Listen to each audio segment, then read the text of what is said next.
Hello, hello, folks.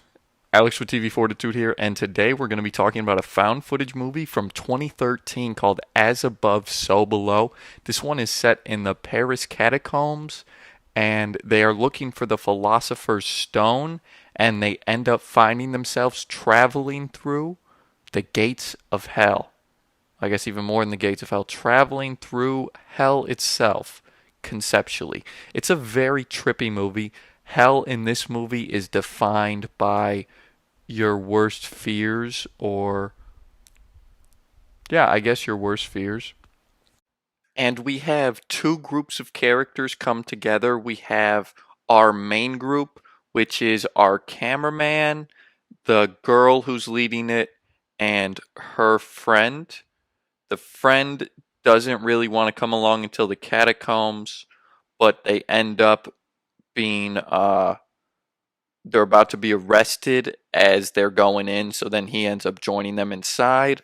And then you have this other group who ends up leading them through the catacombs, so to speak, because they're from Paris.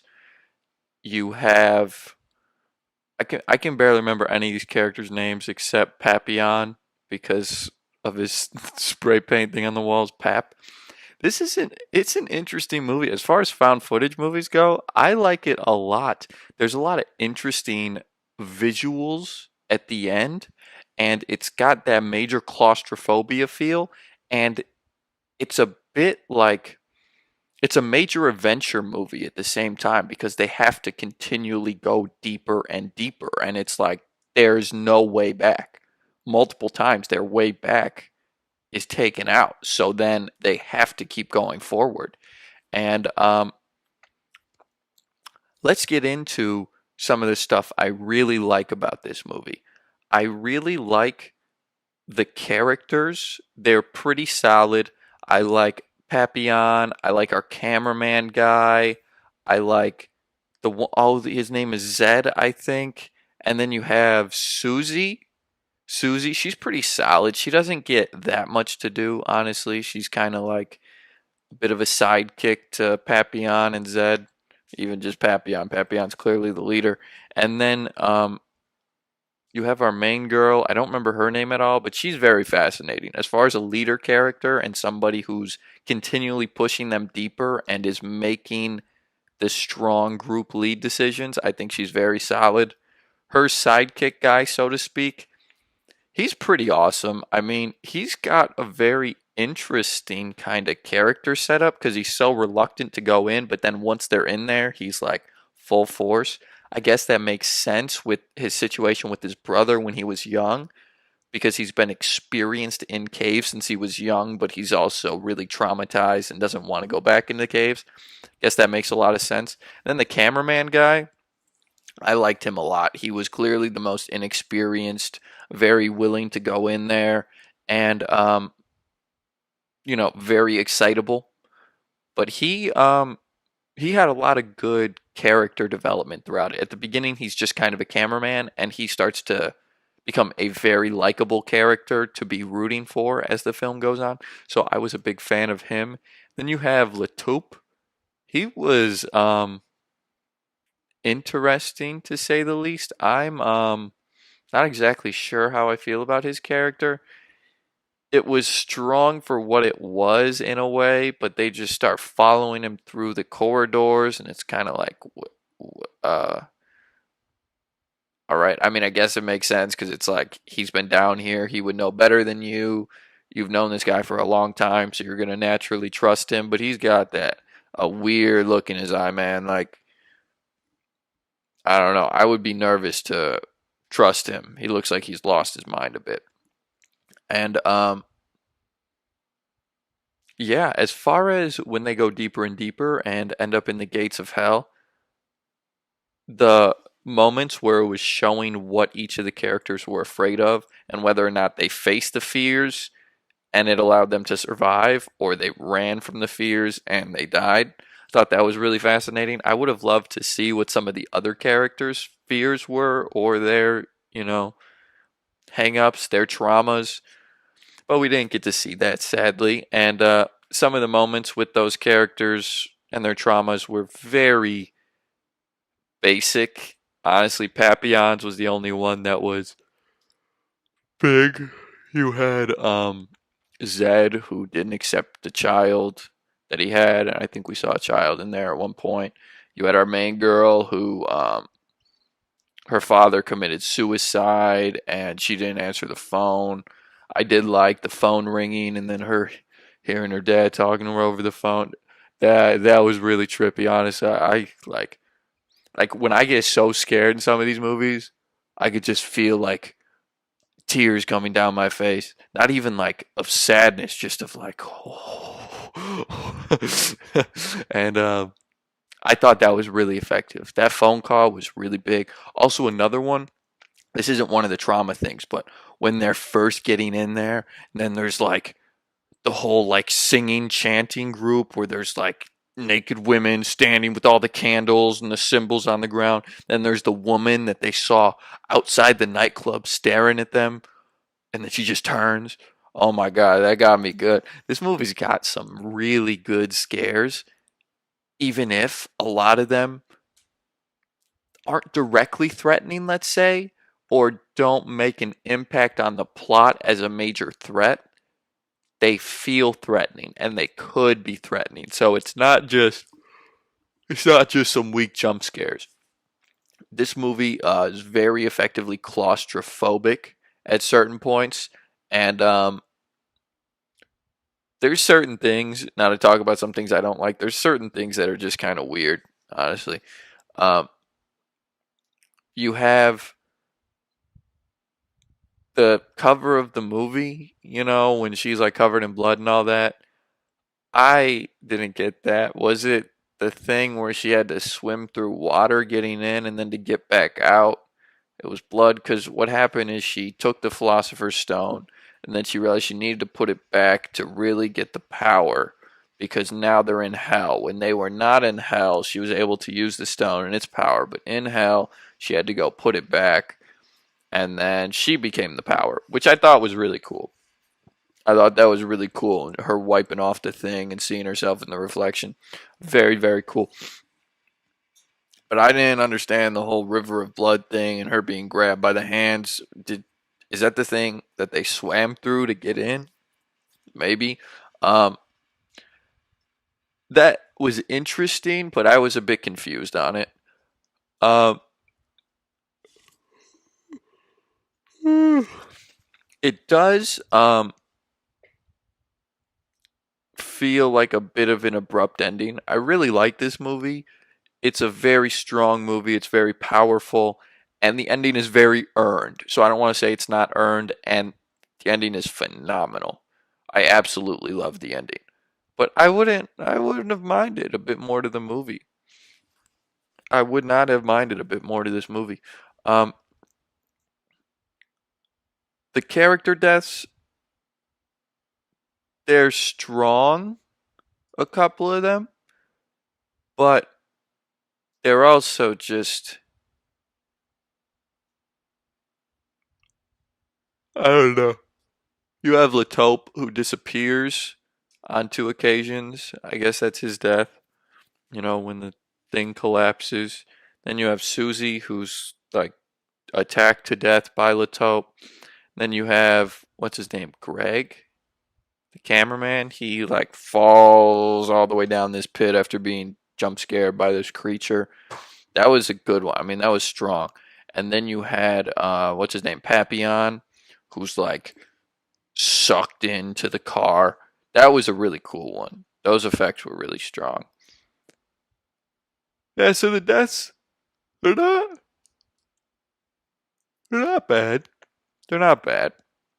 Um, there's not many deaths or any that I can think of by any of the actual creatures. So yeah, but we know they can hurt you because the one dude was bit on the neck by it and then was saved later. I thought that was an interesting one. I mean, I don't know. That bite on the neck looked pretty intense. Like when I first saw it, I was like, "Oh, he's dead right away." But he survives for a long time. I mean, I'm not saying that's not realistic, but it's not what I expected, and it felt a little bit like, "Oh, if this character wasn't being used for this purpose, he would probably be dead based on what they had already set up in the story. But I don't know if that's fair because the other character deaths are a lot more intense. I mean, the Susie chick, I was like, maybe she could have survived, but I don't know. I mean, that was a pretty aggressive head bashing. So yeah, I guess that's not too much of a gripe.